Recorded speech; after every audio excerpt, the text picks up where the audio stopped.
Welcome to another episode of Just Cuz, the podcast where two cousins talk about things they love. Just Cuz, and today we are talking all things MCU. Yes, we know it's been gone for a while, but we still want to talk about it. There have been so many new developments about the MCU and so many old developments that we got to have an episode dedicated to it. Mm-hmm. And I feel like first off, we've had weeks since it actually became news, but what did you think when RDJ was officially cast as Doctor Doom for the next couple Avengers movies? Right. Okay. So, first of all, shout out San Diego Comic-Con. We love you. We've never been there. We would love to go. I really want to go. I've always wanted to go, but, it's not in the cards Maybe right someday. now. Maybe someday. But we're poor. Yeah. Yeah, it's really expensive. Yeah. Well, that was the announcement heard around Comic-Con. That was the big thing. RDJ's Doctor Doom. And if you said it to me before then, I would have said, that's dumb. And then it happened and I said, that's dumb. So not much changed. It was rumored beforehand, I didn't believe it. Yeah, I didn't believe it. I thought that was bullshit. Yeah. Here's the thing. It is definitely a way to get people to come see your movie. People are gonna watch it. Narratively, that gives you, two scenes with every existing Marvel character who comes into contact with Doom. It gives you two scenes. It goes, is that Tony? And then it gives you a scene later of them all talking to each other and goes, that's not Tony. Which could be emotional. I mean, it's the Russo brothers. That was another announcement. I'm not saying it'll be done badly. It'll probably be done excellently. But I'm saying that's what it gives you narratively. That is the function that casting Robert Downey Jr. as Doctor Doom will give your story. That's it. It has no other bearing on Doctor Doom as a character because as far as we know, he's not going to be playing a Tony Stark variant who is Victor Von Doom. He is playing Victor Von Doom. And Victor Von Doom, he just looks like that. He's looked like that his whole life until he got that mask welded onto his face. And he doesn't care that he looks like some guy that's important to some other people who he doesn't like.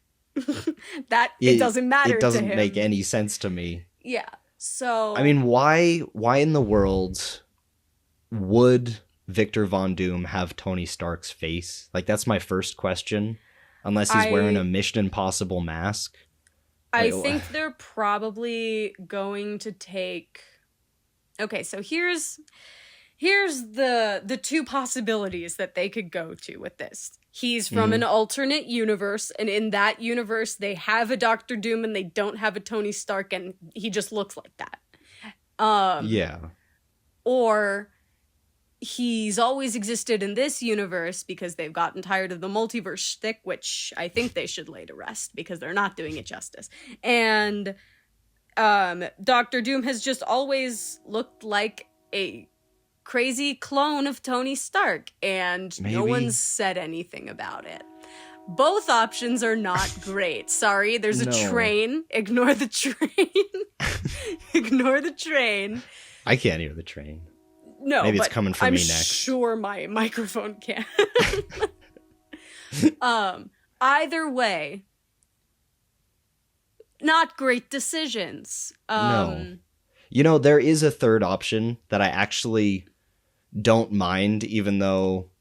So this is what I thought of immediately is, okay, don't show his face. Just have his mask. Right. But then why do you cast Robert Downey Jr.? Exactly. Why do you pay all that money to use Robert Downey Jr.'s face and not use it? What's the point of that? He's so expensive. And him getting trotted out at Comic-Con, that's a big deal. And if they do that, and then they go, actually, we're not going to show his face. People will riot. Yeah. If they casted him as that, told nobody, didn't promote it at all, the movie came out and people were like, was that Robert Downey Jr.? That would have been funny. There's no point to that. It would have been no point, but it would have been funny. You know, it would have been a cool little Easter egg. You know, if Robert was just like, I want to get back into the MCU. I won't charge y'all that much. I'll just do it. I just want to voice this guy. I think I could do it. And none of this is against Robert Downey Jr. at all. He's an amazing actor. He just won an Oscar. He can play Doctor Doom for sure. 100%. For sure he can play him. The problem is, within the MCU, the Marvel Cinematic Universe already has a very strong precedent of 1, Tony Stark, of 2, faces within the multiverse. You can be... So far, what they've set up is there are multiple versions of everyone. They can either look exactly like you from the main timeline, they can look similar to you, or they can be exactly the same as you, just played by a different actor, a la Spider-Man No Way Home. Otherwise, there's no precedent for, in the MCU, for familiar faces. The same face to be 2 different people. Now, not saying that can't happen, but if they're going to tie Doctor Doom into a multiverse storyline, just like why? Like, why would they do that? Because that's not his thing. It has to be explained. And like you were saying earlier, it has no narrative or in-story purpose except to bring Marvel back into the public consciousness. They want as many eyes on them as possible. So they're going to do something very public and something they probably knew would be controversial. Listen, because the thing is, they really screwed up with Jonathan Majors, right? They did. They really screwed up. They didn't. Jonathan Majors. No. Yes, but they didn't know that he would. He did horrible things, but they screwed up in the fact that they banked the entire future of this. Right. This what do they call them? Not seasons. What do they call them? The saga. Sessions? No, not saga. What phases? Yeah, these next few phases of the MCU were all banked on Jonathan Majors portraying this multiverse storyline. The end credit scene of Quantumania. Exactly. Exactly. That Congress of Kangs or whatever the fuck it was. You know, the Council of Kangs. That's it. I like Congress better. But whatever. Actually, that Reed might have that. He has, he has. He's got the Council of Reeds. I don't know what the Kang are. Maybe there are a council as well. I don't know. I just said that. I don't know if it's true. But all of them, they all had his face. They set the precedent that every Kang has that face. And they found their little loophole with Loki, and it's a good ending. They don't need to ever touch Kang again after Loki. Right, and it does work as just an end cap on that, but it does absolutely does. If I were them, I would retroactively go onto Disney Plus because no one owns anything anymore. I would go onto Disney Plus, take out the end credits scene from Quantumania, then their problem is solved. Sure, everybody saw it, but then they're going to go back and be like, that's not here anymore. Actually, I mean, they don't really need to change anything in their storyline or timeline, because what is going to happen is it's going to be, we're never going to see their faces, but we're going to get that Council of Kangs in the beginning of the next Avengers movie, and then Doom is just going to kill them all.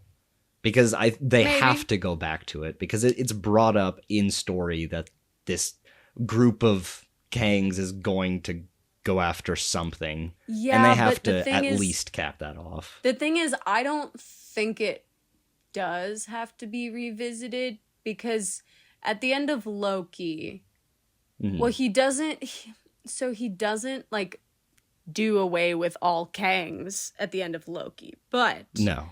With Loki sitting at the helm of the multiverse, controlling it all, we can just presume that Loki's dealt with it. Loki didn't let that happen for the Kangs. And all these other shenanigans can happen, but Loki's keeping the Kangs away. Or but not, also I don't knowing know. that Secret Wars is coming and knowing what that storyline not is, but pretty much has to be. Okay, what does Secret Wars have to be? Okay, Explain so obviously it is going to tie a little bit into the 80s secret horror. Whatever. Oh my god, wait, what did you just say?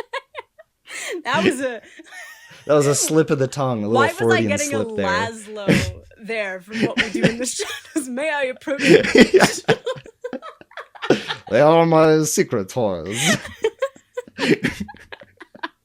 Anyway, in the 80s Secret Wars, a bunch of Marvel characters were brought into Battle World so that they can sell toys. That was the purpose of that story. Right. But there was also another Secret War where the Avengers went to war with Latveria, but that doesn't matter because I'm talking about 2015 Jonathan Hickman's Secret Wars, where through a very complicated and long series of events, Doom gets control of the multiverse and creates his own perfect universe. And then all of the remaining Avengers in whatever parallel pocket dimensions they've ended up have to team together and defeat him. And this is all different multiversal teams that have to team up. Two things. Mm-hmm. One, I thought that Secret Wars had something to do with the aliens that could change faces. That is Secret Invasion. Not your fault. The names are too similar. No, I know that that's Secret Invasion. I thought that Secret Wars directly followed Secret Invasion and was in the same vein. Okay. Very stupid way to name these things then. Comics have always done that. DC started it with Infinite Crisis, and they have about 5 different stories with varied Infinite Crisis names. But Marvel, DC, that you got to stop with that. It is confusing. Yeah. Okay. Number 2. I totally forgot what I was gonna say. Oh my god! Wait, say it again. It was Doom. Isn't that exactly House of M, though? Yeah. Isn't that the same storyline? No, and yes. Kind of similar. Because House of M was in a similar vein. All of these big event storylines are to simplify a very complicated comics lore. Like, the entire purpose of House of M and Infinite Crisis and Secret Wars, it was all because their multiverse or their amount of mutants or just characters in general was too much. People were confused. They weren't buying comics. So they had a big in-story event to simplify it. So yes, they are pretty much the same story. Reboot. We're wiping them out. We're starting over again from the basics. And that's exactly why Secret Wars can absolutely work, especially when you have the mindset that you do, where you're like, the multiverse just isn't working. It's confusing. It's pointless. Right. Secret Wars is about simplifying it. After that story, we will have one main universe, even though we technically still do with the whatever Loki set up. Right. Okay. Well, then I take back what I said about Dr. Doom being in the multiverse storyline, because apparently he is supposed to be in one. Yes. But yeah, what I know from him is he's just all about the Fantastic Four, so I don't know. Doom is a very weird villain because he is just a Fantastic Four villain, and he is the arch nemesis of Reed, and those two minds clashing. I need to see that executed. But also Doom he's constantly trying to take over the world, and many times he has. And the interesting thing about Doom that I really hope they execute well is that of the many times that Doom has taken over, he's done a really good job. Like, he's a good leader. Maybe he should be the leader.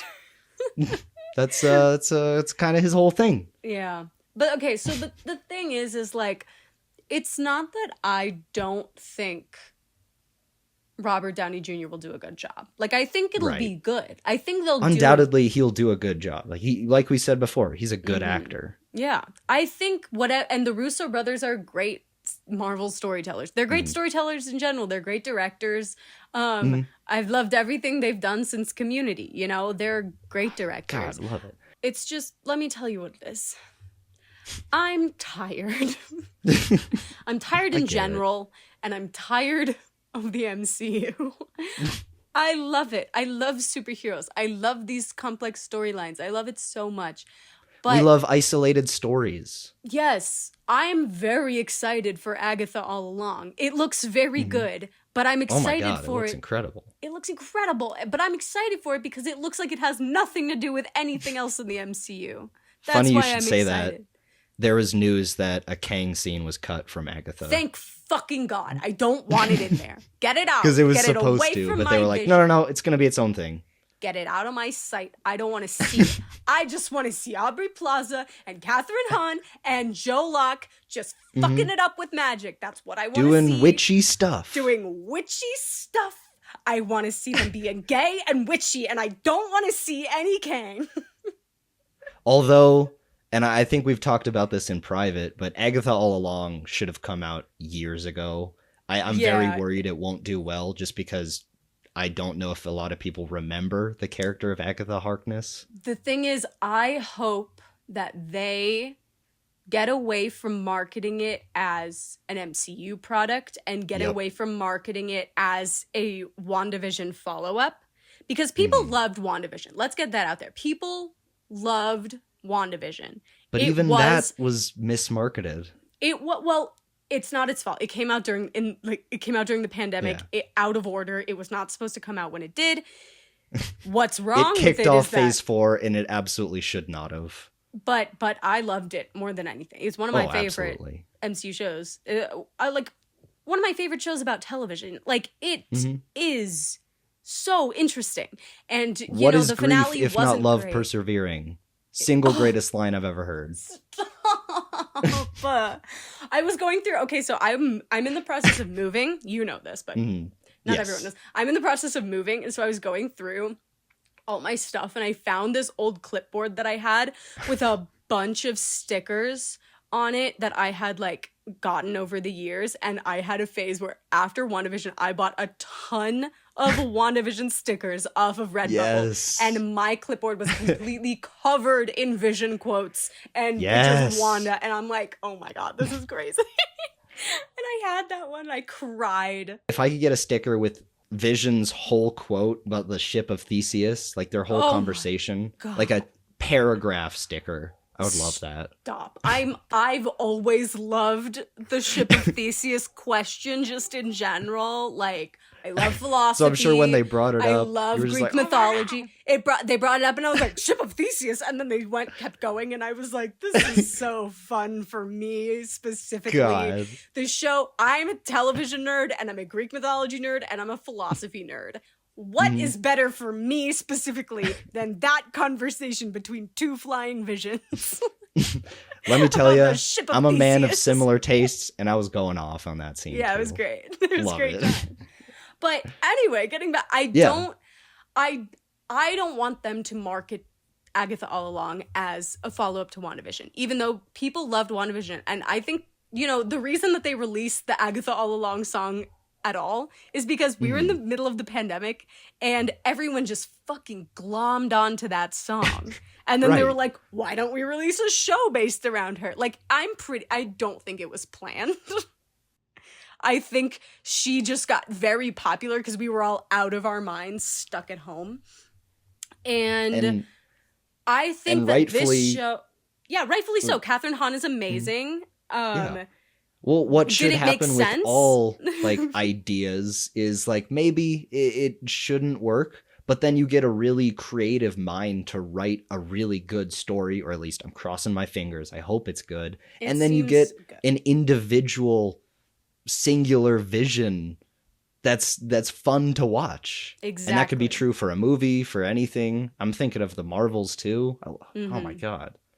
Exactly. I think that it works. It can work very well. It just needs to stand on its own. And that is unfortunately something that the MCU hasn't been aiming for since phase 1. Nothing has been forced to stand on its own. They didn't want anything to stand on its own. The only thing that I can think of that's really stood on its own and hasn't connected with anything else, because I think they kind of forgot about him, but Shang-Chi. That one stood on its own, and it was great. Everyone loved Shang-Chi. And then the MCU we gotta get back to that because him. Where's the sequel? I think it is in development, but announce it. Like, people love Shang-Chi. Bring it back. But it's also, the thing is, they announce so much. They announce so much at these Comic-Cons and at Hall H and D23. Like, they announce everything. And when things don't work out, we all know about it. Yep. That's the problem. It's that, what they announced last time is not going to happen because of Jonathan Majors. And we all know that they had to change their whole idea, their whole shtick. And that transparency really hurts them. Yeah. And so I think it's okay for them to not announce things years and years and years in advance, because sometimes, just like with Agatha all along, nobody knew that was going to happen. Nobody knew people were going to be interested in Agatha Harkness. No. Okay?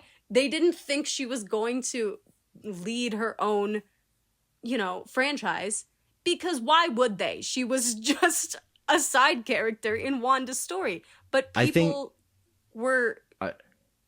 people liked her, so they made a show. That's what it should be. I gotta look it up just to make sure, but I think her show was put into production before WandaVision, but still, the only reason why it truly went forward was because she went into the public's consciousness. Yeah, especially but I with Agatha all along. I also think it was like test audiences had seen it, and like it definitely wasn't something that was planned before WandaVision, is what I'm saying. Like it was something developed over the course of that production.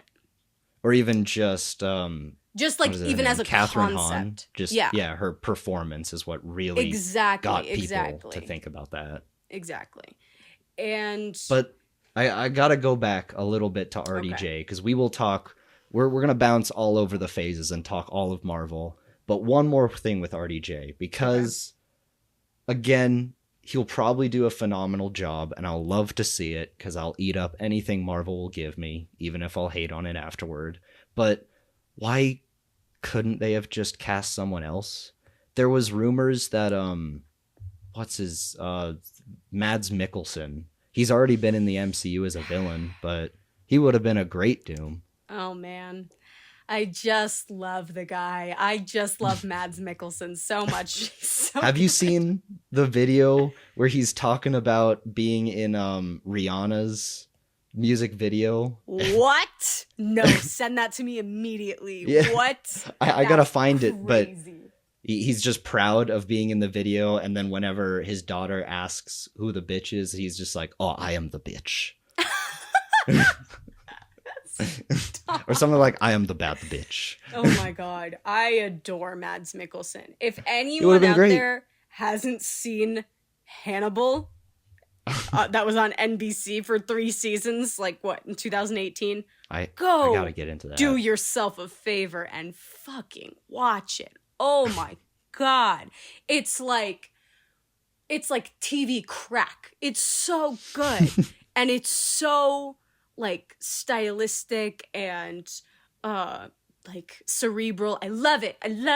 Okay, anyway, if you like any kind of murder show, go watch it. I love Mads Mikkelsen. Anyway, he's already been in the MCU.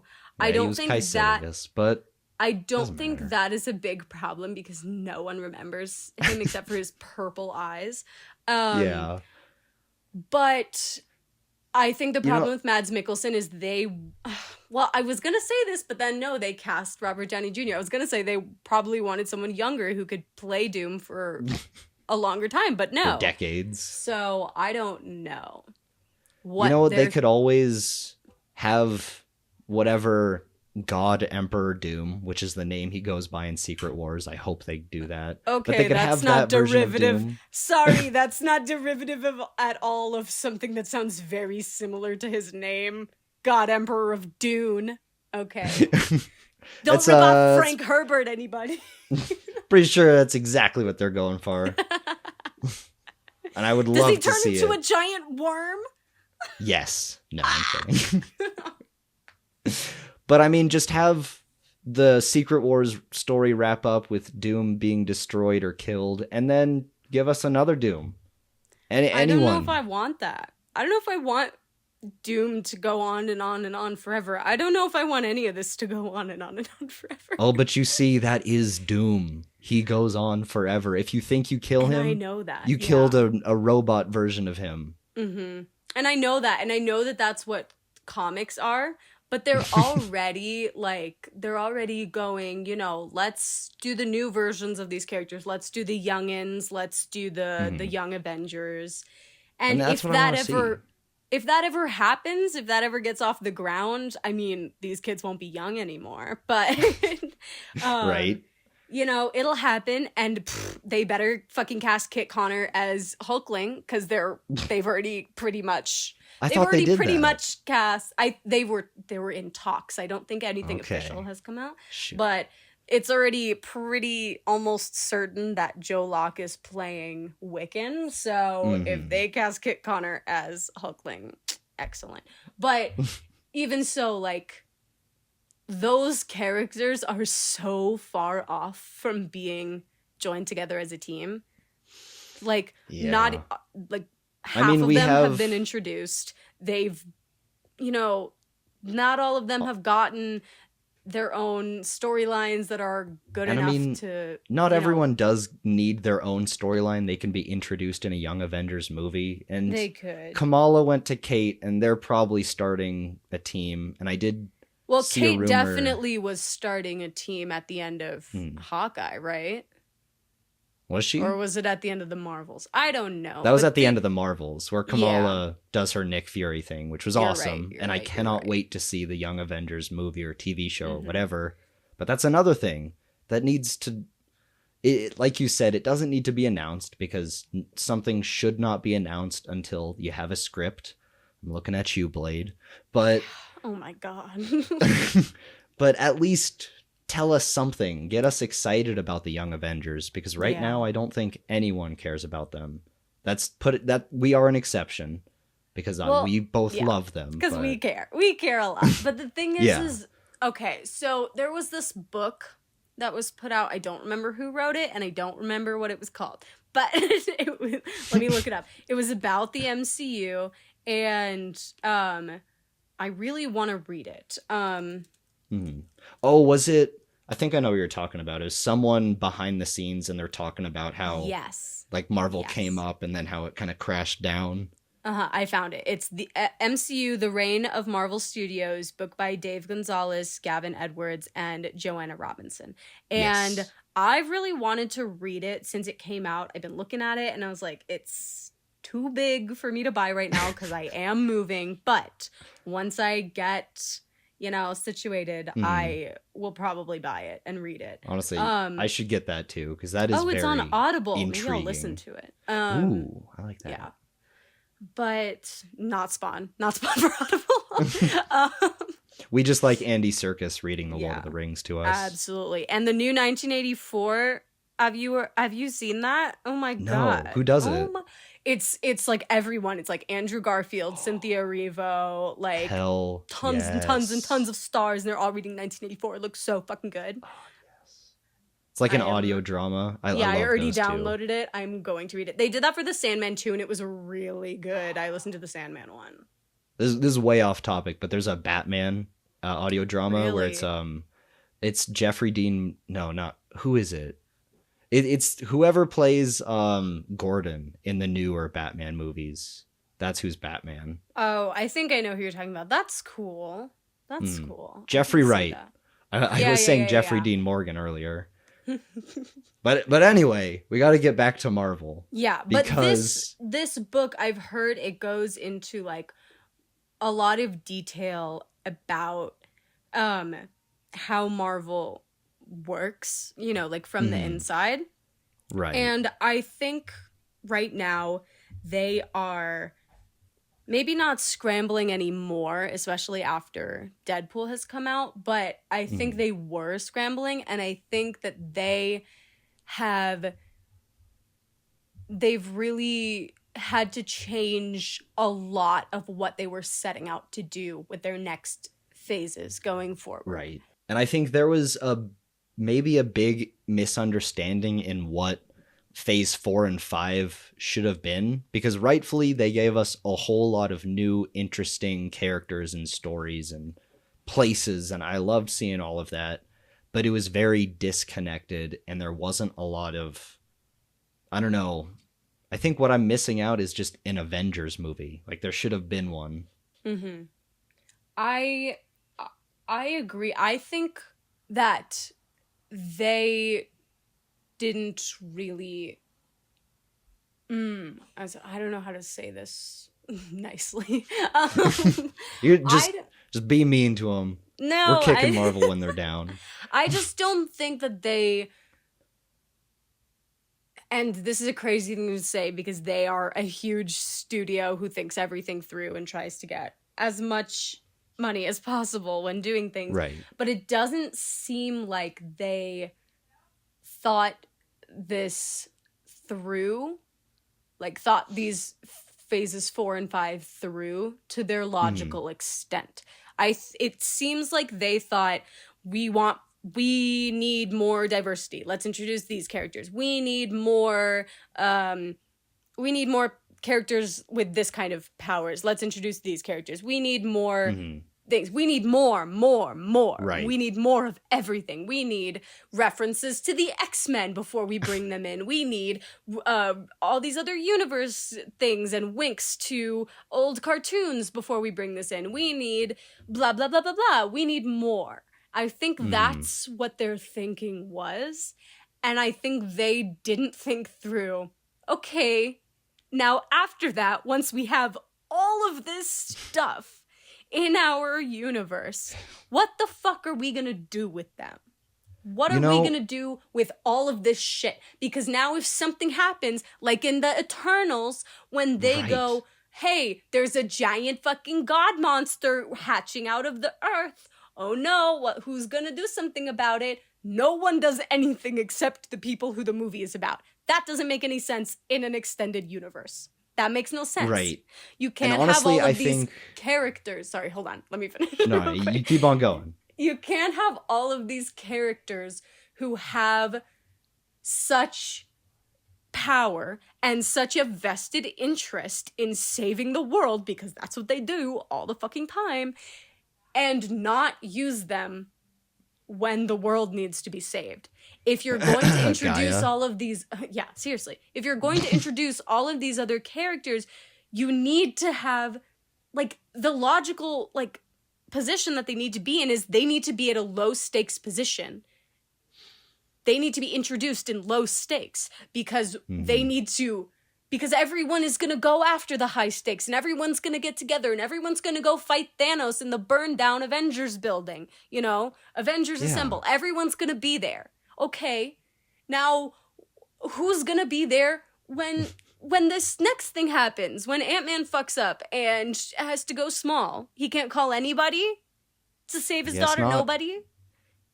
Like, and I mean, it doesn't make sense. And they have to find ways to isolate them. Like you just called out Ant-Man, and they had to put that story in the quantum realm, which was because otherwise a completely wrong idea, because Ant-Man should be a small scale story. But exactly, they put it in the quantum realm so that none of Ant-Man's friends could come help him. And then what happened? Oh, they're like, oh, since this is in a quantum realm, a totally different world, let's make it a huge fucking scale. No, it was terrible. It was Guys, they tried to make it a Star Wars epic. The best Ant-Man movie was the one where it was a heist. We know and that was because all of the good ideas came from Edgar Wright.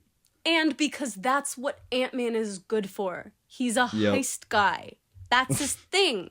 Everyone needs their low stakes. How Kate Bishop was introduced? Excellent street fighting, Kingpin. That's her level. That's where she should be, okay?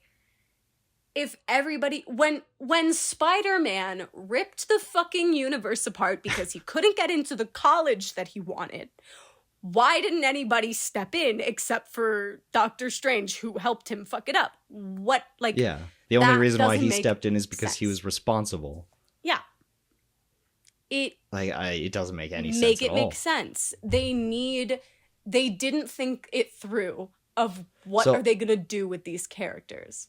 I don't know if they necessarily didn't think it through, but they definitely did the thing of, I need more. We need all these different characters.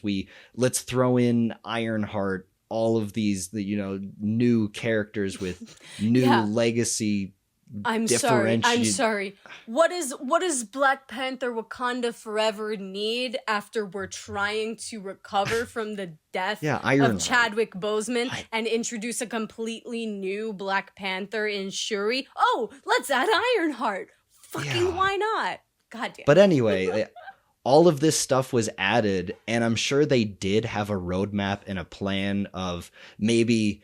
Dane Whitman is introduced in the Eternals so that he can go into Moon Knight season 2, which can then set up Midnight Suns. But then we had COVID, and then the writer's strike, and just so many different things are affecting their roadmap that they intricately probably planned out, but they have to accept that reality is going to happen and things are going to affect their plan. Right. And I completely agree with the fact that I think they had a roadmap. They definitely had a span of things that they wanted to do.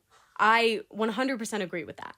What I'm saying is, I don't think they thought of, now that we've introduced all these things and we're moving on to the next part of our roadmap, what's all of these people over here gonna do? Because they have nothing to do because there's so goddamn many of them. Or people will forget that they exist. And again, I feel like we needed an Avengers movie to end phase 4 or maybe even 5 or whenever Black Panther 2 came out, like around that time period. We needed something so that we can remember, like you said, Shang-Chi. People are going to forget him. We needed to see him, She-Hulk, Captain America, the new one. Like all of these people, we need to see their dynamics. Exactly. There have been so many new people since the last Avengers movie. And you just named a bunch that I had forgotten about. She-Hulk, Moon Knight. And I freaking loved Moon Knight, okay? Yeah. I thought it was great. But I completely forgot about him. Because what's he doing? Why is he there? Like...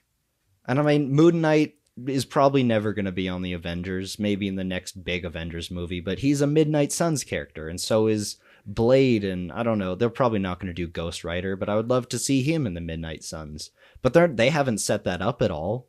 They haven't. Maybe they're pushing it back because Blade keeps on being pushed back. But if they keep on pushing back all of this stuff, and it just keeps on getting just pushed, then why should any of the audience care? Why should we get invested? Yeah, the thing is, I'm scared. I'm scared because what is gonna happen when they introduce the Fantastic Four and the X-Men, and there's 100 more characters to deal with? So, I mean, you just brought up the X-Men. This has not been confirmed. There's been a whole lot of rumors. Wait for the X-Men. Bring in a bunch of the Fox stuff for nostalgia because that's what makes money. But make the next saga the Mutant Saga, and then introduce all of the X-Men, and you can tell all of the X-Men story, even X-Men versus the Avengers in the next saga. Like, wait for that. Because you're right. There's too many goddamn characters, especially if you add 4 more with the Fantastic Four. And the thing is, you can tie in so many of the Young Avengers into the mutant storyline. You can do Tommy and Billy. The other one, Billy, Billy and Tommy and Kamala and America. They can all be tied into the mutant storyline. Right. And I'm sure there's others. Oh, there's so like Kate. I'm trying to think of any. No, but Kate can't be tied into what? Who? Cassie Lang.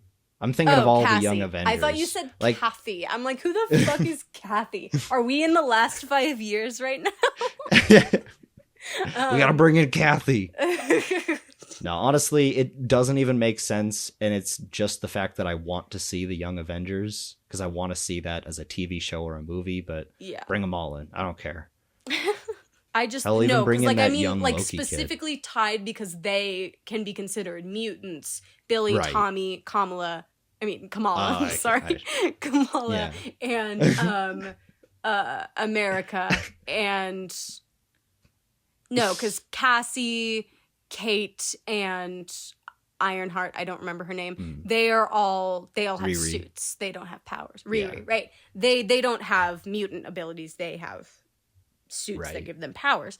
So I think that's it, right? Are there any other like Kid Loki? Hulkling. Yeah, Hulkling too, but he's an alien, so that's different. He's king of space, baby.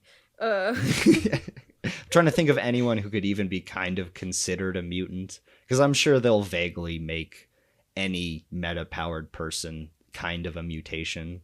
They'll just retroactively do that. Well, that's what they did with Kamala. Mm-hmm, right. Which, that's... I think it works. I think it works fine. I think the only reason why I was fine with it at the time was because I was like, oh, if they're going to have Miss Marvel and Mr. Fantastic on screen at once, then you can't have two stretchy people. But I've gone back on that. I kind of wish we had stretchy Miss Marvel. That would have been good.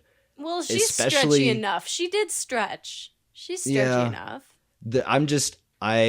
And this is way off topic again, but I do miss the storyline where she stretched her face into like a Brie Larson looking face, and she thought that was like the true face of a hero, and then over the course of her story she realized that no, my face is a hero. I think like that would be too difficult to do on screen. It would also be the kind of really good storyline that people would make fun of for being on the nose, even though I like it. Yeah, but I think it will also remind people of Fant Force Stick. Yeah.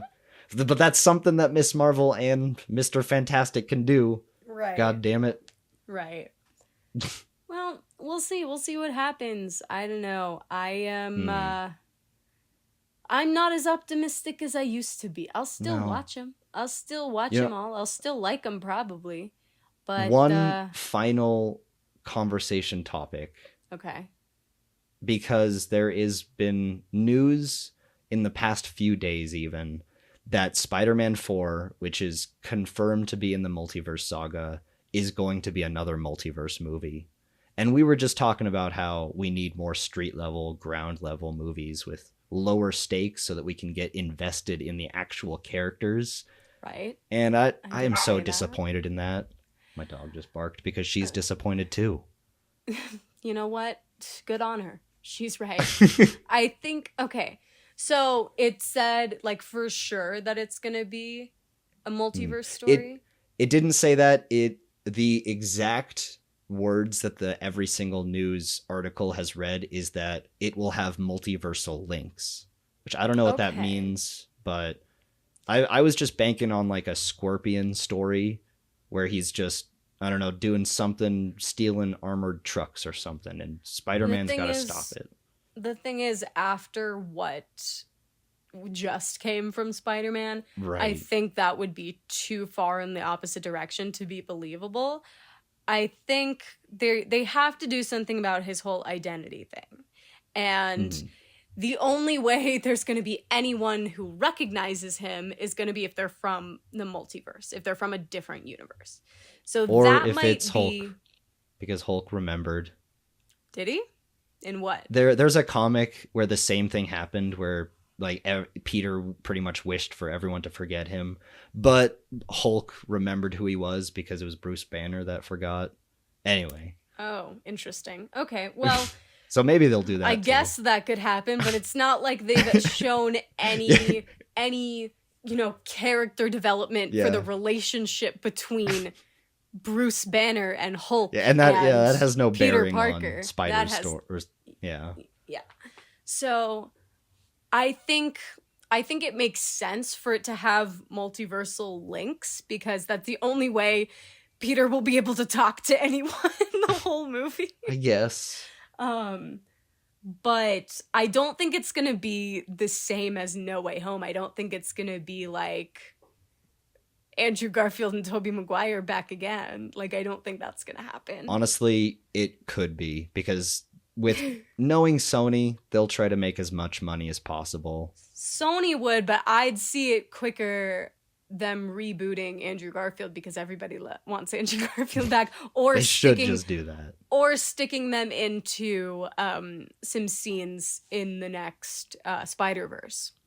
But I don't think Kevin Feige is gonna let them come back. I think it would be too much. It would set too bad of a precedent for the rest of the stuff. Tobey Maguire is probably coming back for Secret Wars. Is he? There was a rumor that Tobey Maguire and Hugh Jackman were going to be the stars of that. Oh. Well, because I was just going to say, especially because Hugh Jackman just came back as Wolverine, which means they're not going to get a new Wolverine anytime soon, except for Laura, X-23. Right. Like, she's, for all intents and purposes, the young Wolverine, because we're not getting a new one. No, and honestly, I would love that. Just give us Laura. Yeah, well, I think Hugh Jackman has been in too many movies and is too ingrained in the popular zeitgeist to be replaced as Wolverine. I don't think anyone would accept. I know that you really wanted what's his name? Yeah, Henry Cavill. Henry Cavill. I still do want that. I know you really want it, but I don't think it's going to happen. I really don't. No. The more time that has gone by, the more I'm like, oh, that was just a John Krasinski cameo. Where they knew that there was a lot of fan casting for it, so they just dangled the carrot. That's exactly what it was. I'm still bitter. I liked John Krasinski fan cast as Mr. Fantastic. Oh my god, that was incredible. And you know what's even better than that? With John Krasinski, that meant that Emily Blunt was probably going to play the Invisible Woman. That would have been which is also good. Perfect. But you know what? Who we have now is good. Who we have now is really good. Yes. I thought they were going to go with someone younger if they were going to go different, but Pedro Pascal. I don't think so. Pedro Pascal is perfect. I think they start in the 60s or whatever. They're probably going to be cryogenically frozen or something, or just like travel to the future. I don't know. Honestly, transitioning to the next point I had, even though I said that the last point was the last one. But anyway, so with Fantastic Four, you don't have to remind them; they'll forget. Just keep talking. I could talk forever about Marvel, and everyone knows that. But with the Fantastic Four, the rumor was that it's in a separate universe that's in this like futuristic 60s, which I love the whole idea of, even hearkening back to like Batman the Animated Series, which exists in this vague time period that could be future, could be past, I don't know. Right. But anyway, by the end of Fantastic Four, The First Steps, which is the official name for that, I guarantee you Galactus will have destroyed their planet and probably universe, and will have to jump to the MCU. Ooh, is it for sure that they're going to be dealing with Galactus? Yes. So there's a leaked trailer that you can check out. I don't want to see it. Yeah, honestly. You know how I feel about trailers. But I will say Galactus is going to be the main antagonist. There's a female version of the Silver Surfer that's already been cast. I'm pretty sure that Galactus is going to destroy their world, and they'll have to jump away. Okay, that's interesting. I love to see the heroes lose. Yes. There was also the idea that Galactus was the only Galactus in the whole multiverse, and he doesn't dream like America Chavez, and that he'll probably jump out, and he'll, maybe for the next saga, maybe for this one, but he'll be a big bad. Dude, I totally forgot that the whole dreaming thing was like you're seeing yourself in other universes, because the dreams I've been having recently, those are existing in other universes. I pray for them. Last night I dreamed I was in a burning building. Oh my god. You know, that's weird because I'm pretty sure I do dream. I just don't remember them. I wake up and just it's I just a don't fog. either. I only remember them if they're nightmares. If they're truly terrible. I only remember nightmares or just like super weird stuff. If I have a good dream, I wake up and I'm like, oh, that was nice, but I don't remember what the dream was. Not at all. Your other universes just hate you, I guess. Yeah, they won't let you know. For sure. But also, with Marvel, I do have to say, I'm looking forward to the next Captain America movie, to Thunderbolts. They should have come out years ago to tie with Tiamat coming out of the Earth, because those two movies deal heavily with that. But anyway, I'm still excited to see it, and a lot of ground level stuff. The thing is, I can't even say that I'm excited about them. I genuinely, at this point, I don't care. I don't care about them. They'll come out, I'll watch them, I'll probably like them. But now, from where I am right now, I don't give a shit. It's been too long, and I don't care enough. I don't care enough. I didn't like Falcon and the Winter Soldier enough. I didn't I just, it wasn't that intriguing to me. I'll give you that. I mean, I enjoyed it, but it should have been more. The one thing bringing me to each movie, and it's a separate thing for each, but for Captain America, I want that to be an Avengers movie just as much as Civil War was. I want to see all the new Avengers. I want that to just be an Avengers movie. But with Thunderbolts, I'm just excited to see Sentry, who I'm sure you have no idea who that is. But nope. None at all. Who is it? I shouldn't say too much about him, but I'm very excited to see him. Oh my god. Who's he being played by? It was Steven Yeun, but then he had to film something else because the Thunderbolts was pushed back. It's have you seen Top Gun Maverick? Nope. Oh. Well, for those of you who've seen it, it's the nerdy guy named Bob. Well, I know who Steven Yeun is. But it's Lewis Pullman, who you probably still don't know. Can't say that I do. Honestly, I will give you a little bit of an explanation just because I'm so giddy to talk about Sentry. His whole thing is that he's like Superman. He's one of those characters. He's got all those powers. But so he's like a Kryptonian? I mean, he's basically that powerful. He's like Omni-Man or Invincible, where he's got all the physical strength of Superman.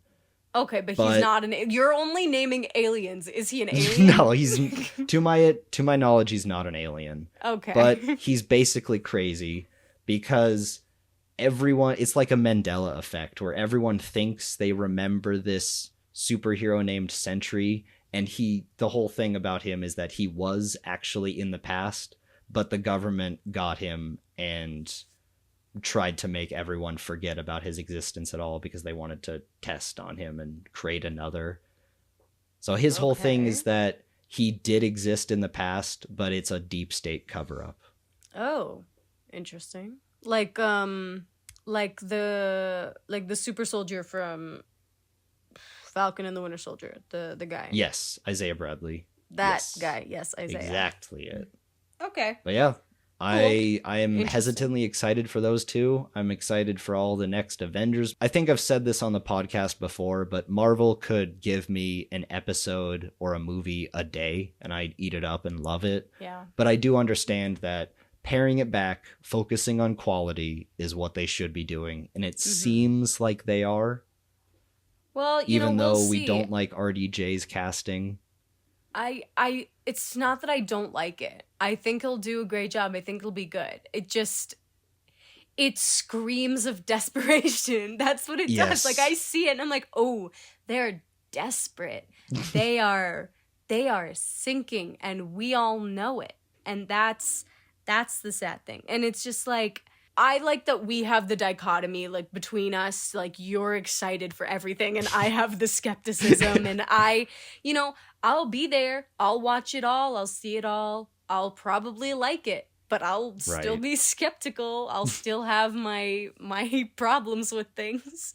So. And I definitely have my skepticals on too. I just can't help but get giddy about comic book stuff. Skepticals on? That's cute. Oh my god. Okay. Never heard that? No. Never heard that before. Oh, then I definitely invented it. That's my joke. Totally. Take credit for everything. That's what I do. But anyway, do you have anything else to say about Marvel? Because I know I do, but we should probably move on. I'm sure I have tons more to say, but let's move on. But we should move on to the next segment, the consumption corner, because let me tell you, Sasha, I have been eating good. I'm not starving. Ooh, okay. Well, let's hear it. Yes, I watched Alien Romulus, the new Alien movie, and I had so many problems with it. I think I texted you the next day, and I was like, I can't decide if this is a masterpiece or the worst thing ever. What did I actually say? Yeah. I'm pretty sure that was almost a direct quote. So I've come back on the idea that this movie is a masterpiece. I love it. It's got some horrible flaws, mainly one flaw where they deepfake a dead actor from the first, but it's fine with me because Why? It's the guy who plays Bilbo in the Lord of the Rings movies, Ian Holm. No. Yeah, no, I know Ian Holmes. Damn. Yeah, they bring him back, and originally I was like, oh god, the deepfake looks terrible. Why did you do that? It could have been any other... minor spoilers, but it could have been any other company android, because that's what they did. It could have been Lance, whatever his name is from Alien 2, Aliens. But why didn't they just get Martin Freeman to do it? Sorry. Martin Freeman. He's the younger Ian Holm, right? Yeah, exactly. But I love Alien Romulus. I could give you a massive spoiler because I really want to talk about it, or I could just be vague. I don't care. I don't care. Tell me. Okay, so I'm Alien never gonna 4, watch it. Written by Joss Whedon of all people, features a alien-human hybrid. And back in the 90s when that movie came out, everyone hated it, or whenever that movie came out. No one liked this. And then they teased the idea of an alien-human hybrid, and then someone gets some weird, genes in them, and they're pregnant, and then they gave birth to this insane alien-human hybrid. And again, when the movie was going, I was like, please don't do this. This is dumb. I don't want to see this.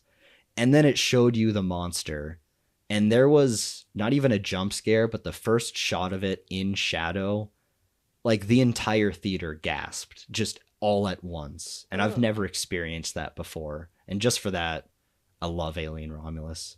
So after that, I watched every Alien movie, even the weird Ridley Scott prequels. Wait, I'm so sorry. Isn't an alien-human hybrid, isn't that what all the aliens are? Because they put them in the humans to incubate? I guess technically. Yeah, you're right. Yeah. Fuck, I've never thought about that. You need the nog. Like, this is the brain of someone who's never seen an alien movie before. I'm gonna make you watch one. No, I don't like that kind of horror. I'll do anything else. I'll watch any ghost story ever, but I don't like those. You don't like the H.R. Geiger designs that are intentionally made to look like genitals? No, I don't like them face raping you and then putting an alien baby in your chest to burst out. I don't like that. I hate it, in fact. The metaphor is heavy. And I don't want to watch it ever. They're good, though. They're genuinely abortions great. Legal. Okay. Well, when I say they're great, I mean Alien, Aliens, and now Alien Romulus. Maybe aliens, and more aliens. I could also rant about the prequels and how much I don't like them, but I do like Alien Covenant, so there's that. Okay, well that's something. Yeah. So if you are listening and you do like horror movies, check out Alien Romulus. Oh my god, I loved it. It's dumb, but I fucking loved it. I had such a good time. But Sasha, I've been talking about Alien too much. Yes, you have. What have you been consuming? I have just been a little ill. So I have been binge watching they've just put it on Netflix. The AMC shows. They put all the AMC shows on Netflix along with Interview with the Vampire. Go watch it. I tried to watch the first episode of Mayfair Witches because ties into the same universe. I did see that. Don't. It's trash. I didn't like it. Okay. It's not good. It's not good. And I watched the first episode and I was like, maybe this gets better. And then I looked up the tomato rating and it was no. Oh. So I was like, no. Okay. We're sticking That's with a shame. Interview with the Vampire in that universe. We're sticking there. We're not watching Mayfair Witches. Unless season 2 comes out and is really good, we're not doing that. But instead, I binge watched AMC's other witch show that's now on Netflix that is so good. And it's called A Discovery of Witches. Came out in 2018. I have seen that. Yeah. It's based on the books by, I want to say, Jessica Harkins. I don't know, but something like that. And I've always thought about reading the books, never had the time. But I'm watching the show. Very good. I'm at the end of season 1. Very compelling. Very well made. It's in the dark academia setting, which you know I love, so Of course. I'm here for it. Yeah. Very good. That's good to hear. What's something else that you have been watching, Max? It's all been Aliens. That's been just watching Aliens. Just Aliens forever and ever. There's another TV show that I have been watching, and maybe you hinted at it just earlier, but I feel like we're going to have a whole episode about that. Yes. We've been talking about it for long enough. It has to happen I should soon. also mention there's an Alien comic that I read and absolutely loved called Alien Labyrinth, but the best thing about that is there is this scientist trying to control the aliens and make them useful, and he names one of them Trixie, and I don't know if you know, but that's the name of my dog. Max's dog is named Trixie. I fell in love with that comic so just for that reason. Okay, love that. But yeah, that's literally it. Just been consuming Aliens. There's just one other thing that I would like to shout out personally. Okay. It's this really, really good book. You might have heard of it. I don't know. It's called Paradise Falls. Okay. And it's by Max Weissman, actually. I don't know. I heard the author's kind of a dick. I don't know if I'd read it. No, I'm kidding. That's me. It's my book. Yes, Max's book is out. Go order it on where? I don't know. You gave me a copy. So where can you order I think it's Dorrance.com. That's the publisher that I used. Yes. I mean, look up and make sure that's a thing. You should know that.